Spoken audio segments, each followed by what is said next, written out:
So we've mentioned the idea of sampling a number of times now, and I'd like to address this a little more fully. And this will come up over and over again when you get to your final renders, either for still images or probably more importantly for your render sequences. If you're doing a still image, you can kind of crank up the settings. Well, you shouldn't just crank everything up. But since you're just rendering one frame or one image, you can get away with a little bit more. But if you're doing a sequence of renders, remember that each frame has to render. So you want to balance your render quality with the time it takes to render.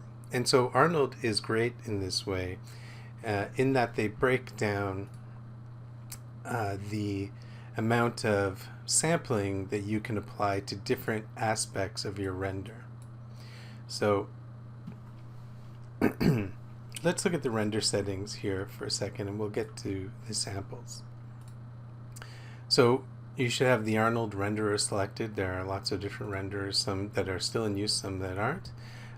So in the Common tab, you'll see things like the name of the file that's rendered, the image format. The default, I think, is EXR, or at least that's what I have mine set to. And this is a type of image that can hold lots of different information in each pixel. So you can use that, or you can use a TIFF or something. You just don't want to use anything like a JPEG because it includes lossy compression. So even at the highest quality, there will be some image loss due to compression. A TIFF can be compressed, but it uses lossless compression. And a TIFF can also hold an alpha channel, so it can render a mask around the object against a blank background. So you want to use something like an EXR or a TIFF or a Targa, something like that, but not a JPEG. EXRs will be much bigger files, and so if storage is an issue, TIFF can't do as much, but it doesn't take as much space to store. I'm not going to talk about color space right now. So you want to choose the camera that you're rendering from here. When you're just doing the Arnold render view, it depends on what you set there, but this is for doing a render sequence. We'll talk about that more later when we talk about animation.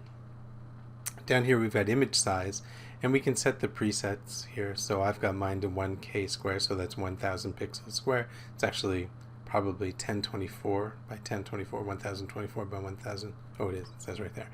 Right. And you can see that in my viewport here, I've got a frame around here that's showing me the actual resolution of the shot. And that's turned on with this little button here. I can turn that off. But if I were to click render now, it's unclear where the render would start and stop in the horizontal and vertical axes. So we turn that on, and that gives us actual render view. It shows us the 1024 by 1024 up here. Shows us which camera we're using here. Again, we will return to all these things when we talk about animation. Under the Arnold renderer tab, the most important thing here is the sampling, and this will set the render quality, and we'll talk about this. And also ray depth, and we'll talk about this too. Might look at a little bit in system. AOVs we'll talk about here. Actually, let me delete mine, and we'll set that up again. Then diagnostics, this just gives information if things go wrong or right, if you have to go look back through the logs. But let's do some rendering here. So let's set the camera AA, so camera anti-aliasing to 1. So like I said before, there's really great documentation under the Solid Angle website. If you go to the one for Maya here, so you can look at sampling, removing noise, all this kind of stuff. So I encourage you to read this. But so we know that we're rendering at 1024 by 1024. So that means our render will have 1024 pixels this way and 1024 pixels this way. So ultimately what Maya has to do when it's using Arnold is figure out the color of each of these pixels. And that color is determined by a lot of things, right? It's determined by the lighting in the scene. It's determined by the nature of the material, the color of the material, whether it's transmissive, whether it's got subsurface scattering, whether there are other objects nearby that are casting light onto it or bounced colors between, because as I've said before, Arnold's a physical shader, so light will strike an object, bounce off, bounce onto other things, and so on. But Arnold and Maya achieve all this by using these rays. It's a ray casting thing, so it's tracing paths from light to the camera or vice versa to figure out what color things should be and what quality the surface should be. So sampling refers, at least when we're talking about the camera, and so if we look here, we've got the camera sampling settings. AA stands for anti-aliasing. So this indicates how many samples are going to be taken for each pixel. So how many rays will be cast through each pixel in the render, sort of through, if you think of it like a grid or a filter or a mesh or something.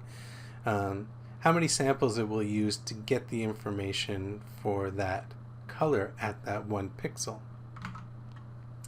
And so it's 1, so it's actually 1 squared, so it's still 1. But if we do a render now with the Arnold render view,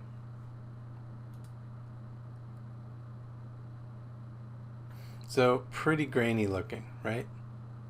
So there are not many samples being taken for each pixel, and so that means that you might get one color here and then the pixel beside it, because there's not much sampling going on, you might get a drastically different color all of a sudden, and that's where we'll get this kind of noisy pattern.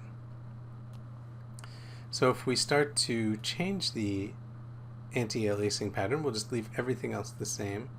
Changes to 2, that's 2 squared, so it does 4 samples per pixel. And let's take a picture of this, and then put this back to 1. Take a picture of this, then we can compare the two. So that's at 2 samples, and that's at 1. So 2 is still pretty crummy. 1's worse. So how do you know when it's enough? And the answer is when it looks right, or when it looks good enough given the time it takes to render. Oops. So I could turn this up to 5.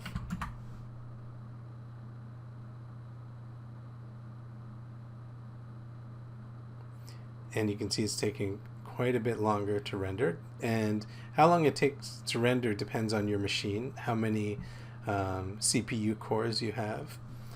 This machine that I'm using now has 6 cores, and it hyper-threads them, which means each core is doubled, so I get 12 sort of thinking units that can calculate.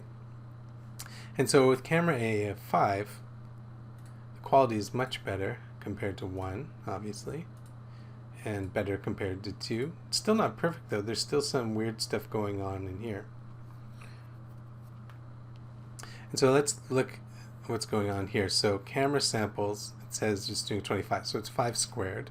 So it's doing 25 samples per pixel from the camera's point of view. But then we've got some other settings down here. And so the diffuse, this has to do with the secondary diffuse. So, you know, you've got the light source coming in here and lighting the surface, but then light starts to bounce around. And so here we see some diffuse lighting, because it's in shadow, but there's light bouncing up off his leg and the floor and going into this area. And it's kind of grainy, because even though we've turned up the samples from the camera's point of view, we need more diffuse bounce samples to get rid of some of this grain. So let's turn this up to 3, let's say. Let's deselect this.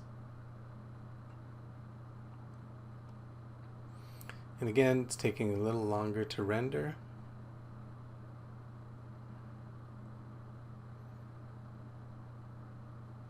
Quite a bit longer. So let's look at what's going on here. So the camera AA samples are still at 25. The diffuse samples are set to... Oh, is it crashing? No. Just got stuck for a minute there. They're set to 225, right? So, sorry, froze up there for a second, but you can see the quality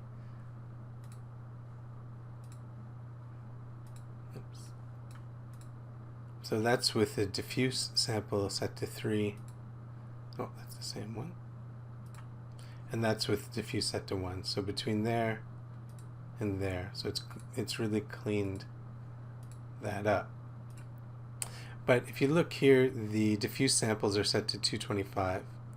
And so the samples for diffuse are 3 squared, that's 9.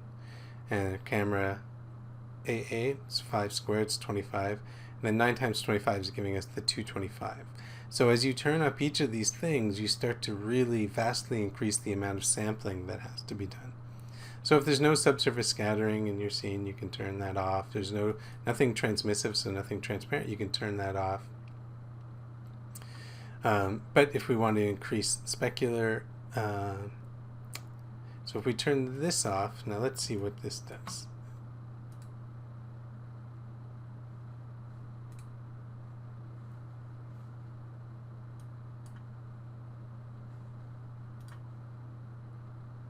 Okay, so that's with specular of 1. We're just looking at this small area here. Turn that to 0. And it looks the same. And why is that happening? Why is the specular not changing? Now, it could be that the specularity is good enough as is. I don't think there's a big change. There used to be one called glossy here, and this would only take effect when you had any roughness in the glossy.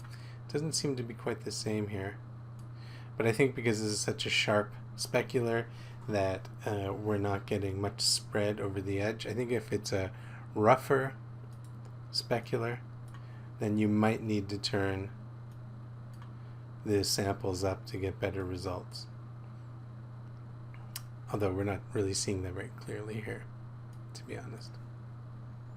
And I might be misinterpreting this. So let me just check over here. Oh, it's freezing again. So let's turn diffuse down. Let's turn AA down.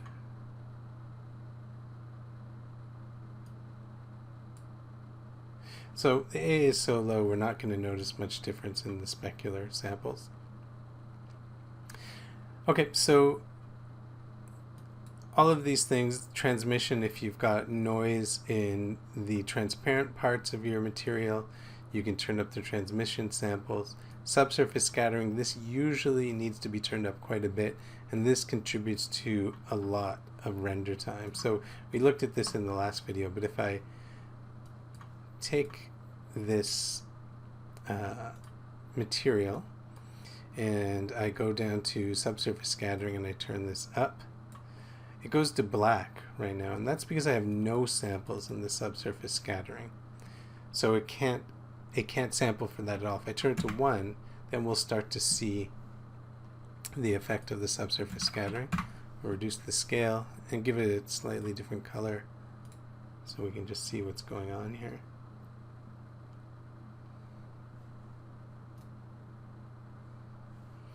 Still super noisy, but my camera AA is still very low too.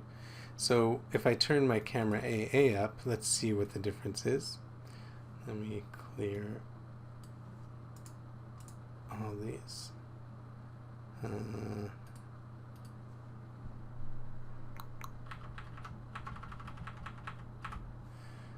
so let's take a picture of that.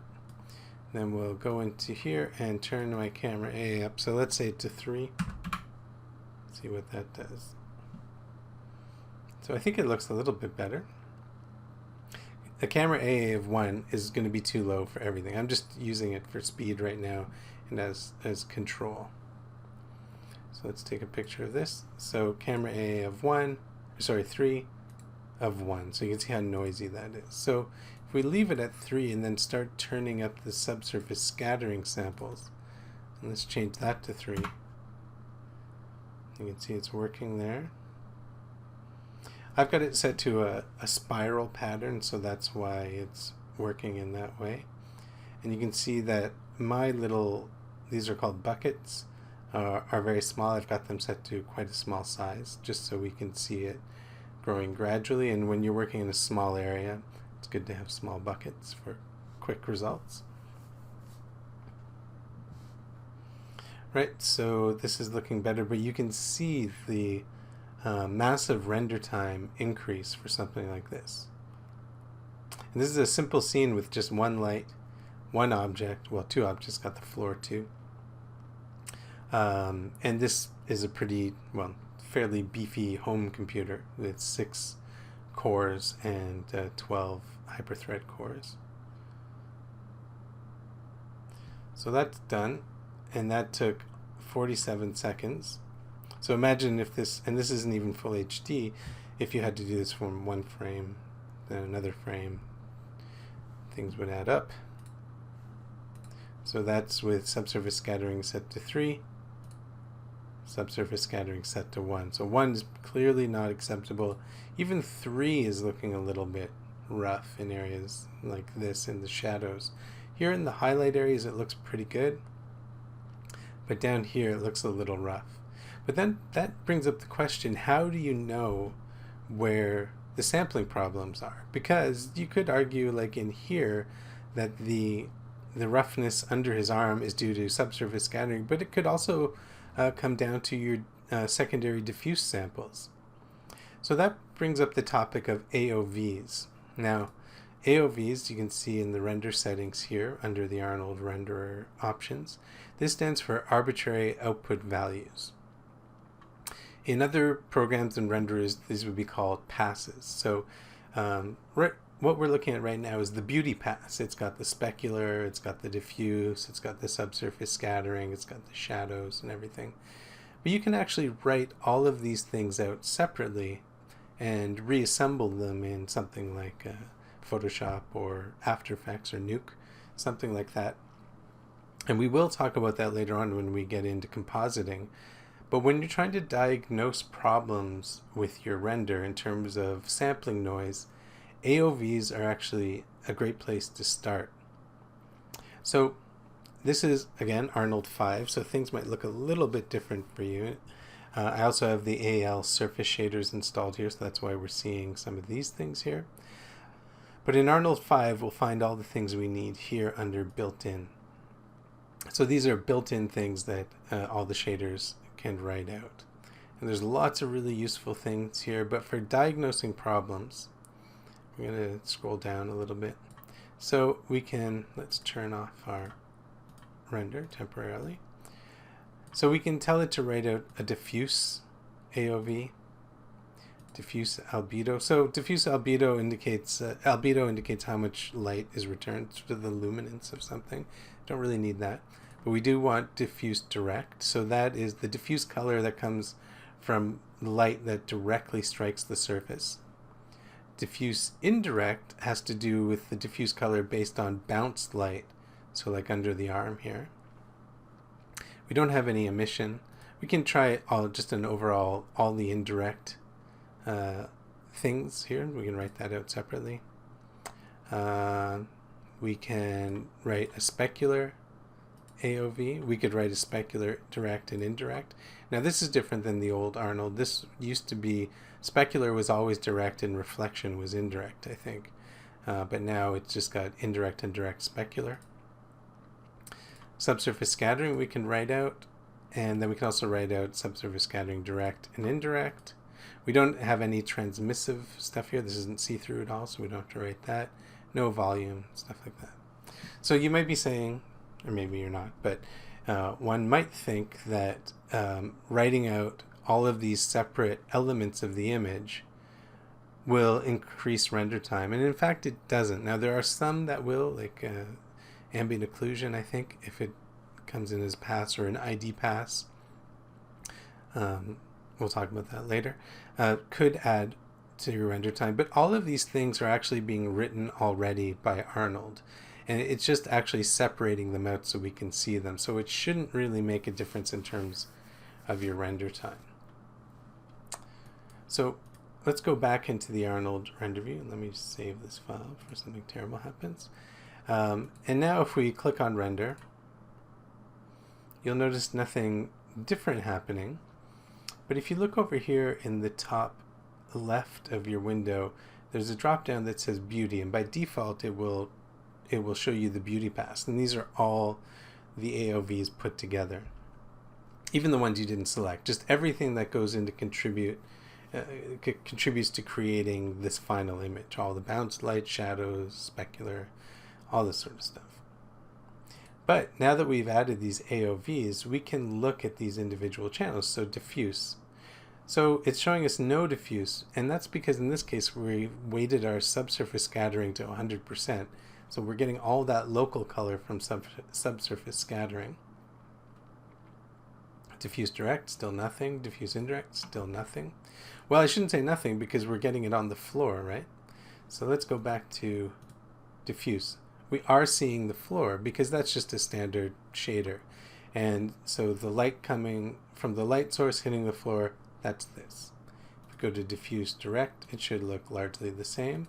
Diffuse indirect, here we're getting some green on the floor because the main light source is coming down and striking this green object and then casting light onto the floor. And so it's indirect. It's not coming straight from the light source. It's coming from a bounce after it's left the light source.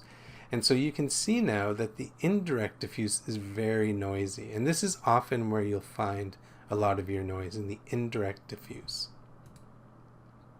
So the indirect in general, so that includes indirect subsurface scattering, any indirect stuff. So that's why this is showing up now. So specular, we just see this. So specular includes a reflection of the primary light sources. Then it also includes secondary reflections of objects in the scene. So if we go to specular direct, we should just see these white reflections of the light source. And specular indirect are the reflections of other things in the scene. So the ground is being reflected onto the surface here. And then all this green stuff is this object being reflected in itself. Now we see subsurface scattering. So there's just the subsurface scattering without any of the specular or any other channels. That's the only other thing we have on this one. Subsurface scattering direct, so that is just the subsurface scattering from the direct light source. And you can see it's pretty noisy. Subsurface scattering indirect, also pretty noisy. So the AOVs will allow you to diagnose where there are problems. So if we go to our specular, for example, this is nice and clean. We don't have to dial this up at all. Mostly because it's so sharp. We don't have any noise in here. But in the diffuse indirect, it's messy down here. But there's not that much diffuse indirect in the scene. It's only on the floor, right? Because this thing is set all the way to subsurface scattering, then we know all of this problem is coming from subsurface scattering. So we can go back into beauty, see the whole thing, save this picture, and then let's just select this one area here where we've got a lot of subsurface scattering noise. And there we go, it's working on that. And then we can go back into the Arnold renderer and let's turn this way up. We'll double it to 6. And so remember, it's 6 squared, right?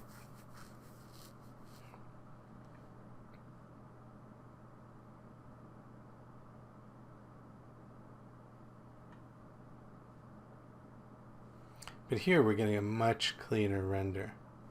Save that as an image. So that versus that. But that, doing the whole image at a subsurface scattering of 6 will take a long time. Especially if you're doing frame after frame. But it's up to you as the creator and the artist in this case to decide what is acceptable. And it's just about balance. There's no right or wrong answer. It will be obvious if you've made the wrong choice because it won't look good. But if you get it looking good enough and the render times are acceptable, then it's the correct answer. So now let's just briefly jump down here. Oh, there's the lock sampling pattern, and this can be used if there's nothing changing in the scene. Like if nothing is moving around, The camera's not moving. I think maybe if the camera's moving, you can use this. I'm not sure.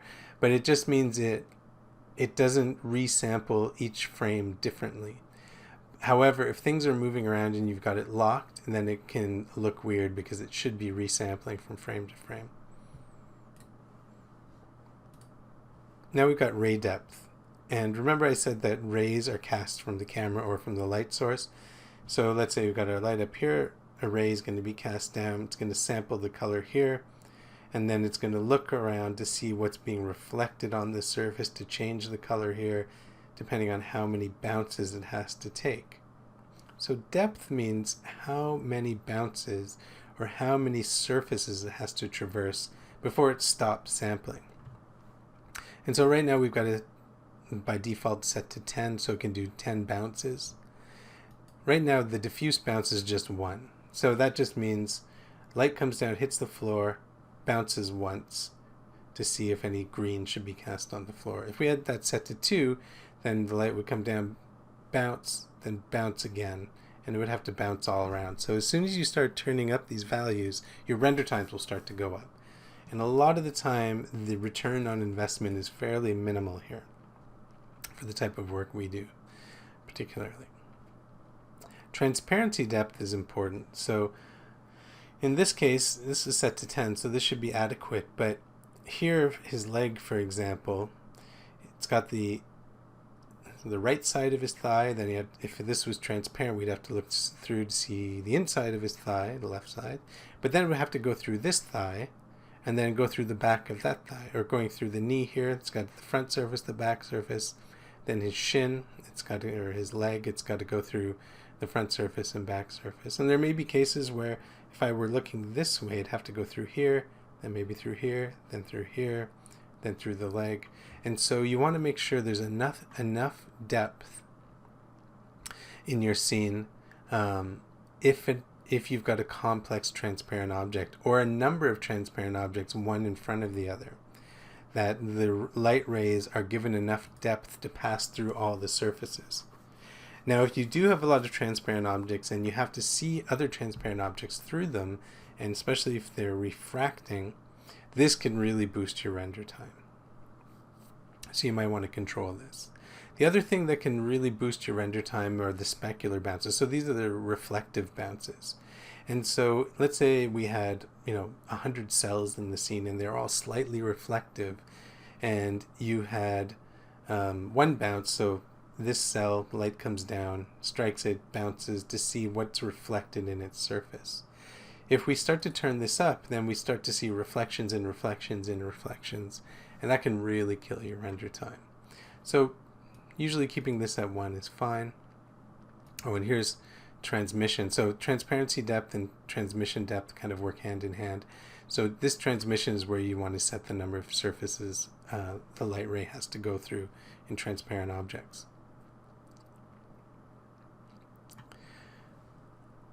And finally, the last thing I'll say, we talked about light samples before, but just in terms of controlling your render time, and I see this a lot in student work. Let's say you have something like this guy, and you are fooling around with your shader, and you decide, well, I want it to be a little bit specular, right? And you turn it to some super low value, like 0.05. This is really not going to be noticeable. And so if you're doing something that subtle, you might want to just turn it off, because then it doesn't have to calculate any reflections. Because even if it's a low value, it still has to calculate the ray depth for each one. And so that will boost your render time. And what will boost your render time to, let's say I've got this set to like a substantial amount, like 0.5. If you say, well, I don't want them perfectly sharp, and you turn your roughness up to some low value, just to soften your speculars a little bit. Not that there's anything wrong with this, but unless you're doing it for a really good purpose, this roughness will also really increase your render time. And if it's not noticeable, don't do it. Okay? You'll be kicking yourself if it's taking hours to render something that could have taken a lot less time. Okay, so play around with sampling and remember, it's up to you to judge what's good enough.